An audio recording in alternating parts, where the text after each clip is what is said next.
This is the stuff everybody loves. This will get us more views on YouTube, right?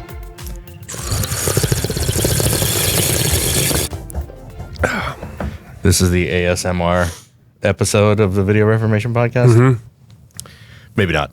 Welcome to the Video Reformation Podcast. I'm Ben Oliver. I'm Justin Plant. We are the co-founders of Storyboard Media and your guides to practicing effective video for business. We're like the Uncle Ben to your Peter Parker. See, I shouldn't look before the episode because I like to be surprised, but this time I saw that coming. Yeah. This is what happens when you try to do the outline. This is what happens when we prepare. Well, some of us always prepare. Today we're going to talk about... What are we talking about today, Justin? Cynophobia, which is a word that we made up for... There's a lot of fear around creating video content, and we're going to talk about some of those and, perhaps lend some credibility to them or talk about maybe why it shouldn't be such an issue. Okay. So, overcoming the fear of video. All right. Overcoming the fear of video. Sounds like... I got nothing. Before jumping in, we have a new sponsor this episode, I believe. And our new sponsor is... Oh, is that a long one? No, this is just all of mine. Oh. Our sponsor is Symptompatico. Stick around later in the episode and you'll hear the full ad from Symptompatico. Okay, well, what scares you? I'll tell you, the last time I was really, really terrified was I was hiking with Sawyer in the mountains in Kentucky. And a little 4-year-old running around with a 100-foot drop-off absolutely terrified me. I had no fun that whole camping trip. Okay. And leading up to it, like on the way up there, I flipped the car over on the mountain. And so I was just like, everything was kind of, I was on edge literally the entire time. I see what you did there. Yeah. Okay. What about you? I gotta say heights. Yeah? That's the one that... I've seen it in action. I know. I have no control over it.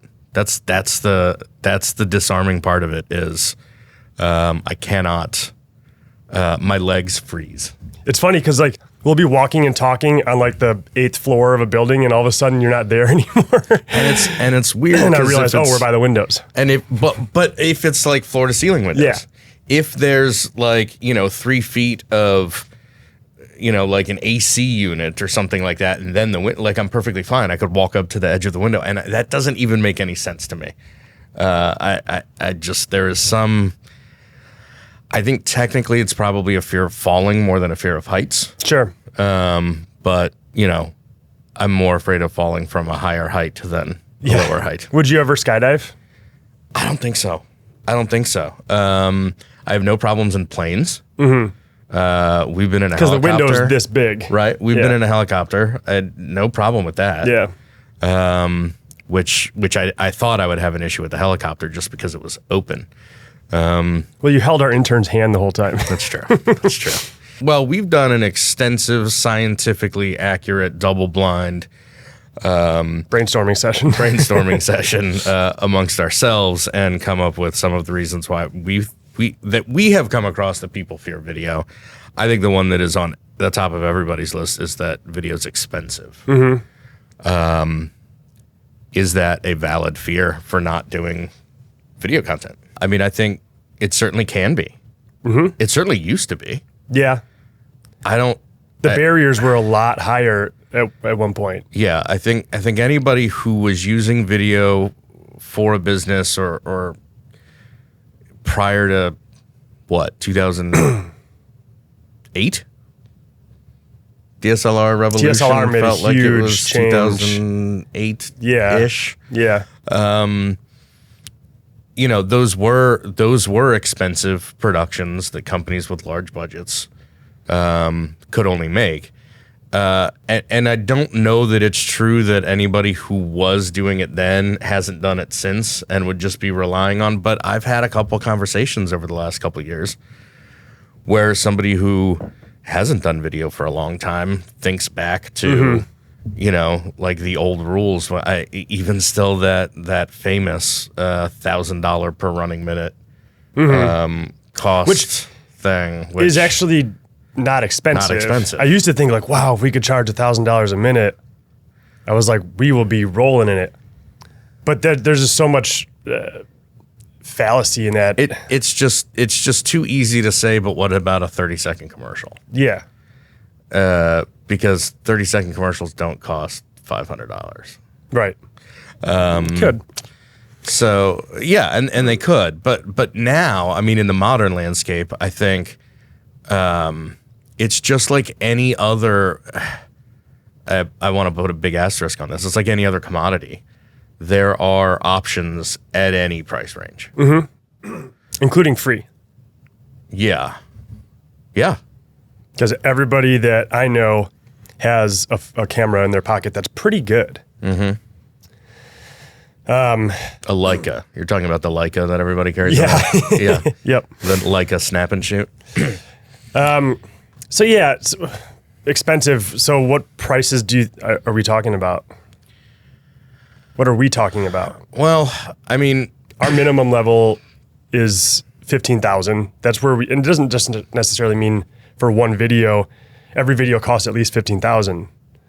That's what gets us in a conversation. I think it's, I'm struggling a little bit with when we record these, I try to picture our audience. And actually there are a couple no. There are a couple people that I know interact with me about our podcast. And so I know that they're active listeners and they, so to me, they're representative of our greater audience. I'm wondering so it's so easy to just say, like we've talked about before, sure, blah, blah, blah. But I'm also wondering if this episode isn't going to capture some people that we haven't reached out to before. So I don't want to gloss over anything. But, when we're talking about video, we're talking about practicing video. We're talking about the act of creating video and video campaigns and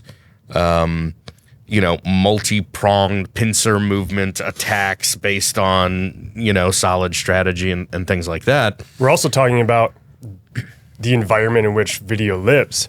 Sure. Because you could have a free video, but you spend millions on the promotion of it. Yeah. And so I imagine that a lot of the people who struggle with the fear of the cost of video are the people who haven't adopted the video as a practice mentality. Because I think the people who get that video as a practice don't have these fears, in fact. And maybe they did at some point. Well, I guess I was thinking about it inversely that, oh my gosh, they're talking about doing video all the time. That's compounding what is already expensive. They're probably thinking about a video. It's probably people, if you haven't done a lot of video, one of your first concerns is that, we don't do it because it's expensive. And if you're coming at it from a practicing video, always doing it, always performing and whatever, that just sounds like you're compounding my problem even more. So, I mean, it's all perspective. But going on your road, I'm curious. Yeah, I mean, to clarify mine, I think the people who get that video as a practice also understand that there's video that they can create for free. There's video that they can do in-house. There's video that they can bring in outside producers to do. There are varying levels. The people who've evolved to the level of, feels a little self-important, but the people who've evolved to the level of practicing effective video don't share this fear. And so I think I completely agree with the first half of what you're saying, is that the people who do have the fear of video are only thinking about one video. And I don't even know that they would understand the concept at this point of making it a practice and making it iterative and doing multiple pieces of content and that's actually one of the hardest things I have to overcome when talking to potential customers, clients. Yeah. It's why? Why do you think? Well, because it's a perspective shift entirely. They're thinking, all right, everyone's talking about video. I've got to check this off my list. I got to do this video. I don't know what I want, but I got to do it. It's expensive. And I start talking about roadmaps and how we're going to plan out all your videos and then all the hosting platforms and metrics and all this stuff. And you can see them like, okay, we're in different universes here. It's just it's like the fear of going for a run. You're scared of just going once. But people who run every day because they love it and it feels good and it makes them feel good. What % of people in new business conversations that you talk to haven't done any video before? I feel like I don't hear about those, so I imagine they don't go as far. 30%. Really? Okay. And a lot of times they're kicking the tires and they usually don't go with us. Okay. We're not the right partner for them. So they're looking for a data point from us to Sure. put up against. Yep. They're usually looking for a quote and they'll ask for something like, hey, how much does and they don't use the term, but like talking head video, if we had our CEO and then like, I'm thinking like short, like 2 to 3 minutes.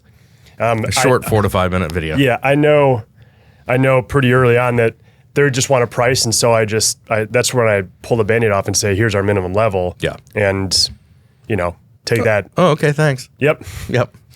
And then what percentage, so of the 70% of those conversations that remain, how do they break down between people who have done video before, but see them as individually siloed pieces versus people who know that video is part of just their overall content approach? Yeah. I say then it's about half and half. So another 35. So they're kind of split into thirds, I'd say. Okay. All right.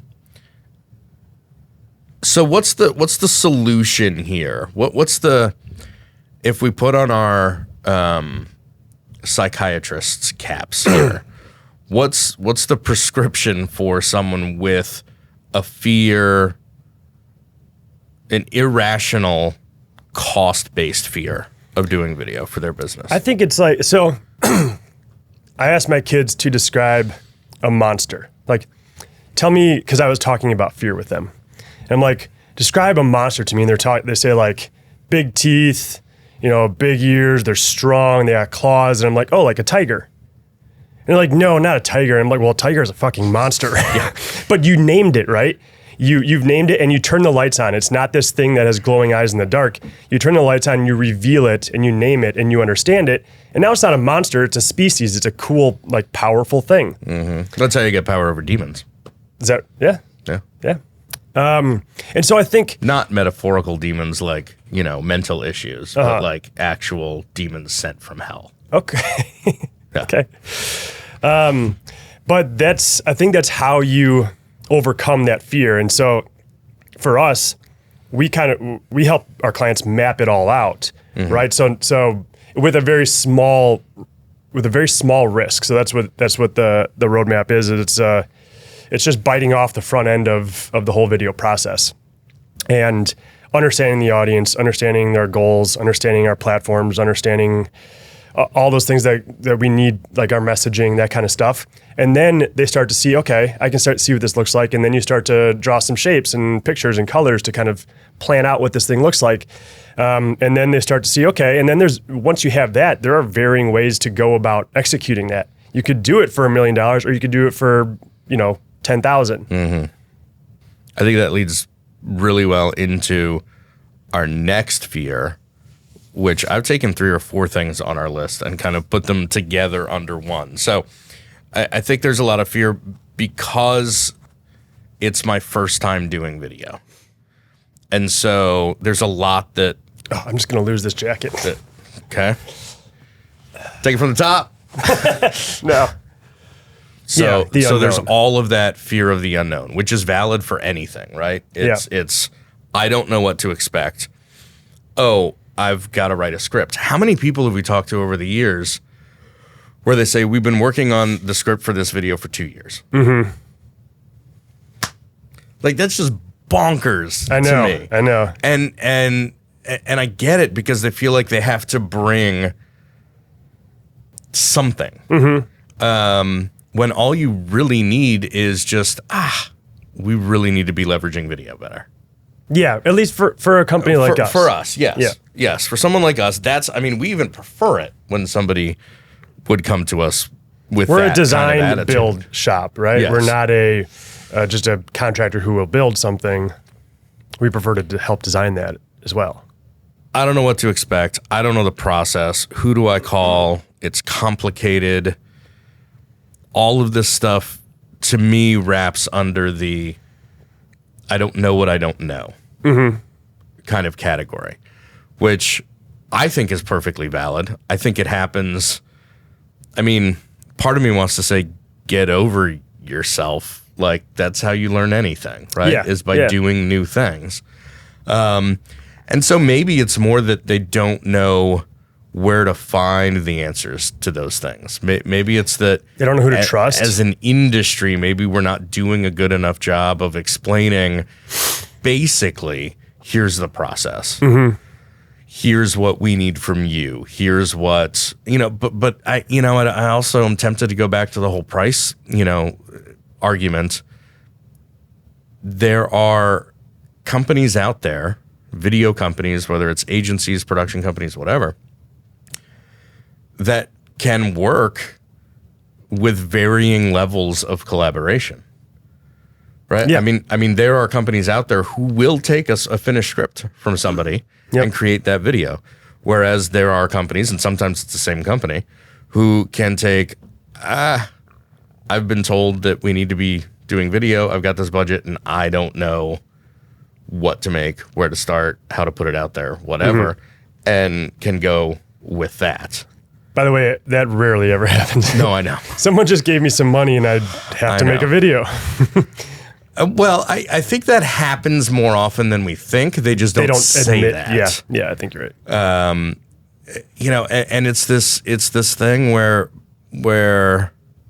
well, I mean, there's one here that I kind of took off the list, but the fear of looking dumb. I know we came up with our list, but I did a little bit of Googling just to see what other people were saying out there, and one of them was like the fear of looking dumb. And we've talked about that before. It's this, I don't want to come off unprofessional or unprepared. So, and then I think most people then just jump to, oh, well, then I've got to prepare everything. I've got to be able to answer every question that they're going to throw at me. And that just, it's not analysis paralysis. It's like lack of analysis paralysis. It like becomes so overwhelming, and they feel like they're going to have to be able to answer every question. And so they just, like my legs freeze when we're at height, they just freeze up and they don't know what to do with anything. And if we could figure out how to overcome that, I could probably apply it to my fear of heights. Another way to overcome that fear of this being as expensive is to, like I said, map that out, but then figure out, all right, what is our goal? What is our ROI going to be? Because nothing is expensive if there's a return on that investment. Sure. It may be difficult up front to bring those resources. Well, and it could be expensive, but it's not manifesto, video being an investment, not an expense. It can still be expensive if it's an investment. Sure. But yes, go on. Yeah. That's all I'm saying is, like, if you can even from the beginning try to map out what your return should be and how you're going to get there and plot those points, then that fear starts to assuage a little bit. I think that leads into another big fear is that people don't know how to show that ROI. They don't know how to measure it. They don't know how to demonstrate it. They don't know how to expect to get it back. Without going into the detail of advanced hosting platforms and Salesforce integrations and tracking video views to deals closed and all that kind of technical stuff,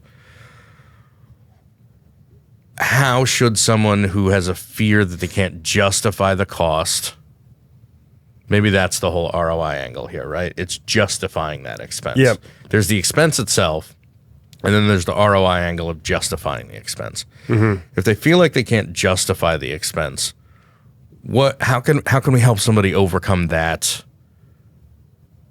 fear, I guess?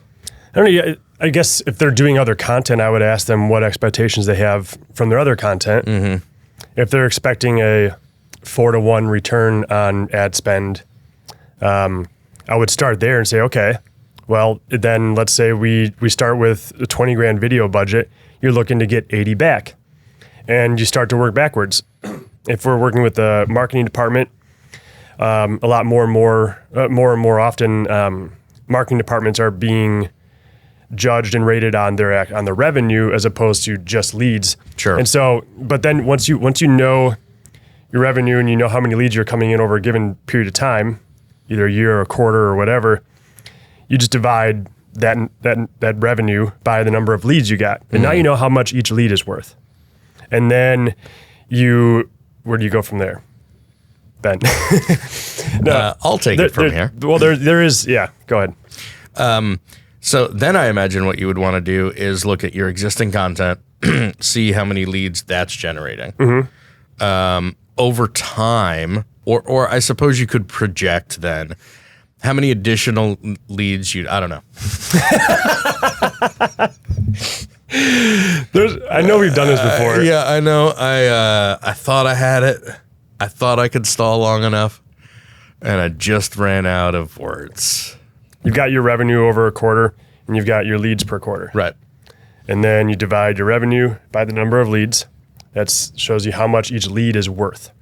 And then you know if each lead is worth, let's call it $2,000. Sure. Then you would multiply or divide 80,000 by 2,000, which is 40. 40. So you need 40 leads. Okay, well, how are we going to generate 40 leads over this quarter with this video content? And I think that is exactly the kind of stuff that's almost the simplest way to explain the benefit of a roadmap. Mm-hmm. Because to me, if I were creating that content, whether it's one video or 20 or whatever, and I knew that this video had to generate 40 leads, I would put a whole lot of thought into what I wanted to say, how I wanted to say it, where I wanted to put this, who I'm talking to, who I'm talking to, what action I want them to take, how easy can I make it to turn these people into a lead. Mm-hmm. And that is the strategic part of the 7 phases. Mm-hmm. I mean, that for one video is simple enough, because then you're influencing your creative decisions on what it is you're trying to achieve. Yep. And I think we've actually maybe stumbled on one of the simplest explanations there for why it makes sense to strategize about your video content, right? We talk so loosely about what is it I'm trying to accomplish, mm-hmm. because we don't want to assign anything. But for someone in marketing, for someone in the marketing department, if that's your key driver, your key benchmark, mm-hmm. MQLs, then how many does this video campaign need to produce? And how do I make this video? How do I optimize this video for that metric? For that one metric. Yep. And then those questions of how long should it be, or like, should we put our CEO in it? Some of that stuff starts to fall away, right? Yes. And then you start to realize, like, okay, it's not about how long is the video. It's about getting my 40 leads. Is our CEO's face more likely to get us 40 leads, or is a local professional actor's face more likely to get us 40 leads? Yeah, whose performance, yeah. I don't know. Let me see your CEO, but I'm going to go with the local talent. You know what? If somebody could come to me and say, I've got 20 grand, I need to generate 80 or 40 leads over the next quarter, what can you do for me? Yeah. I would. What's a better phrase? It's the only one I know. I'd be bouncing off the walls. Yeah, that'd be fantastic. Yeah. Never going to happen. Maybe someday it will. I think that's preaching the gospel. To be perfectly honest, why we show up every Tuesday morning to record these is to train our audience so that someday that happens. Yep. I think it's time to hear from our sponsor.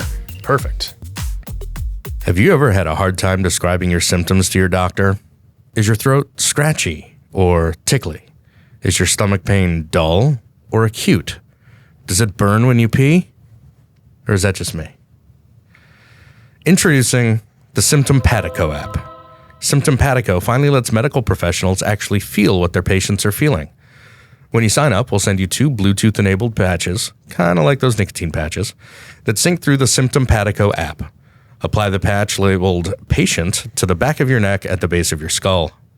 Have your doctor or nurse do the same with the doctor patch. Press the Symptompatico button on the app, and voila, your nervous systems are aligned. Your doctor will feel everything you're feeling as if it's happening to their body. No more struggling to describe your symptoms to your doctor. Get your symptoms simpatico with Symptompatico. What could go wrong? That's a fantastic. Does it work with mental disorders? Oh yeah. Does it? Okay. Even if it's not, even if it's psychological. Yeah, they like actually childhood trauma. No, and they actually have an additional level. It costs. It's like additional users for people with multiple personality disorders. Okay. So as you cycle through the different personalities, like if you've got 7 identified personalities, you'll need to upgrade to 7 seats. Got you. But that also works for the family plan. So if there are 4 people in your family, okay, you can, upgrade and they to all 4 have 7 seats. personalities. And they all have 7 personalities. You'll need 28 seats. What's really fun is to flip what you give your doctor and what you give yourself occasionally. Oh, trick them. So you trick start them to feel and then you feel what they're feeling. A superiority complex. Yes. Superiority complex. Yes. I went to Cornell. Yeah. So yeah, it's just available on the App Store, and once you sign up, they'll send you it right over. they'll send you the patches. Well, I would love to just try that out with you someday. Yeah. Tell me what's wrong with my hip. Okay. Drop those pants and I'll Nope. Okay, so we are here overcoming fears. What's another one of your personal fears, Justin? It's I don't even know if that it's a fear, but it's a really strange physical, like biological reaction. I know where you're going. When things are in the paranormal realm. And like there are times where like, I watch Ghostbusters and it's just funny. That doesn't scare me, except for Zorg, or what's the guy's name? Yeah. But that's not anymore. But like when really weird shit happens, I start to cry. Yeah. Like my eyes water. Like I can be smiling and like being effective as a human being in all other forms, but my eyes start to water. I don't know what it is. I've seen it. I've seen it in a recording studio. Yeah. Was there a haunted recording studio? Well, they started talking about the fact that they believed it was haunted. Oh, where was that? Night Sound. Oh, okay. Yep. I've seen it on the road to. Where were we going? Were we listening to ghost stories? We called that Art hotel. Bell? We called that hotel that I had my that ghost was fun. experience in. That was fun. Yeah, I think it's possible you're just maybe I'm paranormal. you're a medium of some kind. Yeah. And Yeah. all right, you go. Oh, snakes. I get them biologically. I understand like the purpose they serve. I understand that most aren't venomous. It's not even a fear of being bitten and like poisoned by them. There's just something. They don't have legs. It could be part of it. How do you move? There's something about snakes that is just abhorrent to me. Yep. I know it's not rational, just like the heights thing, because it'll happen on TV. They'll pop up on TV in like a stock video clip or something, and I feel the same thing as if I were to come across one like on a trail or something. Me on a trail.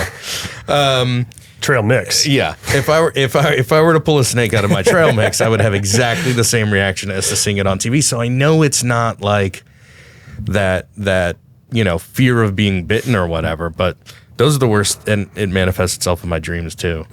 Where when I'm, struggling with something, it'll often manifest itself as snakes, and those are the worst. Well, I mean, that Anyway. kind of touches back on like just the fear of the unknown. You don't understand that animal. Yeah. It is a very strange animal. People don't understand video. It can be very scary. Yeah, it doesn't have legs. It does not have legs. Video, no legs, last time I checked. All right, what are some of the fears that we have left here? I think there's a fear of change, right? That their other content works fine. They've got a machine running. Can I just tell you how annoyed I am by this person right now? This one individual who has all of these fears. Yeah, well, I think these are all applicable. Like, how do you function in your job if just get over yourself? Yeah, it's an ego. I mean, a lot of it is ego. No, I know, but ego in a weird way. Like, ego not in the narcissistic or like, egotistical way. It's the ego in the, I'm letting my own thoughts, fears, reactions dictate my actions kind of way. But yeah, so just laying out there, our other content works fine. I don't need video because Right. is that a fear? You think like under the under the I think covers? it's probably closer to a justification, trying to rationalize a fear. I think it probably comes up when they don't understand the process, don't understand the value, don't understand, what they know, what they don't know, what they don't know that they don't know, all that kind of stuff. I think it's more easily justified as, well, we're doing fine without it, so we don't need it. Yep. I don't know that it's a fear itself, but still, to that person, I would spend 30 seconds Googling video marketing click-through rate or conversion rate or whatever. And I'm going to find one of 8 or 10 commonly held recent statistics that show that video has a higher conversion rate, higher return rate than other forms of content marketing. And then I would tell that person that you don't need to replace any of your other content. You don't need to stop making other content. In fact, you're probably better off adding video to the mix, continuing to make what you're making, because even if you're not going to get a higher return on it or higher conversion rate, you're going to get a conversion rate on it. And you're probably missing out on some of your audience because they don't want to read a blog or a white paper or give up their... One of the easiest conversations to have are those companies that create a lot of content, but they gate it all. They don't give anything. One of the last 2 episodes talking about that reciprocity thing, right? Yeah. They don't give anything to justify a stranger giving you their email address, name, whatever information you're asking for. And so it may be that somebody wants to read an ebook or download a white paper, but they don't want to give up their information to get it. So it's not a binary. It's not video or your other content. It's about adding video to the mix. And if your other content is doing fine, you're on the right track. You got a great map for what kind of video content to produce. That's one of the easiest ways to do it is if your content is working, imagine a bump and a boost in your performance by just simply converting what you have into video. Yep. Sometimes, I mean, it can honestly, I don't promote this thought, but you can just take a blog post and kind of shorten it and just throw words up on the screen, there are people who just want to press play. Yeah. So, well, and there's even I know there are probably some content writers out there who know this better than I do, but I think it's either the F or the E method of reading blog posts. Most people will read, the headline and the subtitle. So they read that top bit. They'll start to scroll down until they see like a bullet point. right? And then they'll read the header of the bullet point, and then they'll skip down to the next bullet point, and so it kind of creates, an F or an E, right? The eyes go left to right and then down, and then left to right and then down and left to right. If that's what they're getting out of the blog post, why not just put those things in a video with some royalty-free music and and a call to action somewhere sprinkled throughout. Yeah. Let's talk about one more before we go into the lightning round. Oh, all right. Brand risk. I'm fascinated by this one, largely because it's not one that came up on our list, but I think it's dead on. We talked about it a lot in our humor and personality episode, but this idea that I think there's a couple angles to this. One, I think some people feel like video can't just be video, it has to stand out. And if it's going to stand out, then they've got to put some kind of personality into it. And can their brand handle that? Right? Like, I can handle a tone of voice on the page if I'm writing this blog post for us, but I get to hide behind the editing and, some level of interpretation between the reader and what I'm writing. But I'm not like putting myself entirely out there. I've got to figure out how to turn off those notifications. It is driving me crazy for that Vidyard Partners channel. Oh, yeah. Holy God. I don't have any. Well, you're going to need to, because that's now our only way to talk to Christiana. Well, I don't have notifications. Oh, okay. What was I saying? Brand. Holy just God. Go mute. They feel like they can still kind of hide behind written content, social content, or whatever. They're saying that a company that really cares about their brand is avoiding video because if they're gonna make a video, they're gonna make one that makes waves, and they don't know how people are gonna react. There's that's what I'm saying. They don't know if they can pull it off the shelf. It sounds a little far fetched when you read it back to me like that, but that is what I'm trying to say. Yes, and I think that does sit. Because there's so much more media in a video as opposed to a blog post. Yeah. There's thousands of frames in a video. Well, and the brain processes visual information 60,000 times faster. Yeah. So there is risk. Yeah. That's a very valid concern or fear. But I think again, it's just elevating. Like, you're risking your brand every time you're putting other content out there. You're risking your brand every time you run an ad in a local newspaper. I mean, however insignificant you may want to make the comparison, like, you're still putting your brand out there in front of multiple people. So you've taken this risk before. I would argue that there's a potentially greater reward with the video content. So one, at the very least, that should offset the risk that you're feeling with it. Two, I would encourage somebody to take greater risks because the reward is potentially greater. So I think the feeling that our brand can't do video content well is almost just kind of hiding like this idea of, I really want our brand to do something risky. So I think there's a nugget of promise and truth in that fear. And you're telling people they need to, and I would encourage people to lean into it instead of avoid it. Take the bigger risk because there is the potential reward. Or, yeah, sure, fine, I will concede that it's a risk for your brand to make video content, and let's play around in that sandbox as much as we can. And you can test this stuff, right? You don't have to. You don't have to go the equivalent of like the front page of the New York Times, right?